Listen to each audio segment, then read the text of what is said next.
ምን ነው አክስቴ? ውይ ቀሰቀስኩሽ አይደል? ይሄኔ ከዛች ከሟች እናትሽ ጋር ተቃቅፈሽ ናፍቆትሽን እየተወጣሽ ነበር አይደል? ተነሺ ደግሞ ተጋድማ ምን ነው ትለኛለች እንዴ? ደፋር! ይሄ እናትሽ ቤት መሰለሽ? ይቅርታ አክስቴ። ውሃዬን ስታፈሺ ማደርሽ ሳያንስ ደግሞ ተጋድመሽ እስከዚህ ሰዓት አልጋዬን ልትሰብሪ ነው እንዴ? ተነሽ እኮ ነው የምልሽ። ይኸውልሽ ውሃዬን ከፍተሽ ሁለተኛ ብትተኚ የዘላለም እንቅልፍ በመነሳሽ። ተነሺ። እንዲህ ናትና ጥሩ ወርቅ እንኳን አንቺ እኔም ደልቶኝ እስከዚህ ሰዓት ድረስ አልተኛውም። ይኸውልሽ አሁን ወደ ግቢው ማጽዳት፣ ቀጥሎ ደግሞ ወደ ሽንት ቤት። ሰማሽ? ቀጥይ። ይልቅ የሳቴን ጉዳይ እንዴት አደረግሽ? ለስምሪቶቹ ነግሬያቸዋለሁ።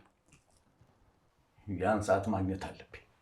አዊ ያስፈልገኛል። ያረጀ ሰዓት እኮ ነው አባ። ካልሆነ እኔ አዲስ እገዛልሃለሁ። አልፈልግም። የራሴን ሰዓት ነው የምፈልገው። ያ ሰዓት ለእኔ ሰዓት ብቻ አይደለም፣ የቀረኝ የማንነት መገለጫ።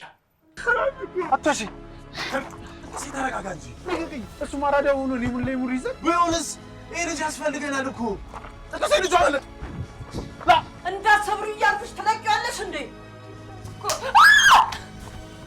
2 3 በቃኝ በቃኝ ጨርሻለሁ። በቃ በቃኝ። ጨርሻለሁ። ጨርሻለሁ። በቃ በቃኝ። ይኸው በቃ ጨርሻለሁ።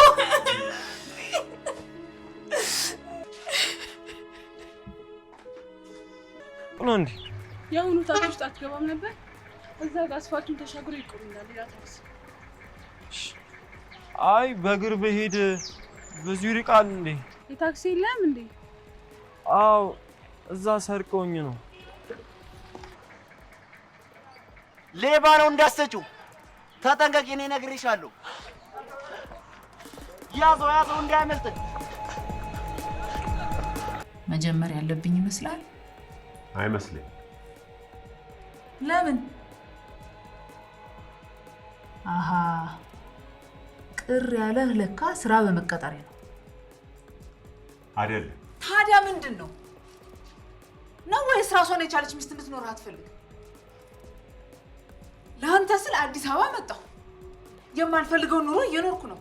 እሺ ቆይ ታዲያ ለእኔ አንድ ነገር እንኳን ማድረግ የለብኝም? ምንድነው ነጋ ጠባ ለአንተ ስለ አዲስ አበባ መጥቼ የምትይ? እድሜ ልክን እንደዚህ እያልሽ ልታሸማቅቂ ነው? ምን? እዚህ የመጣ ነው ለእኔ ጥቅም አይደለም፣ ለቤተሰባችን ጥቅም ነው። ለጋራ ጥቅማችን ነው ይህንን ያደረግኩት። ቢገባሽ። እሺ ጎበዝ ጎበዝ ልጅ። ለዚህ ድርጊትህ ሜዳሊያ አላጥልቅልህ። ቆይ አንተ የጀግና አስተዋጽኦ ስለምትጫወትና እኔ እዚህ ስለምርመጠመጥ እንደዚህ ነው መቀጠል አለብህ? አልወጣኝም።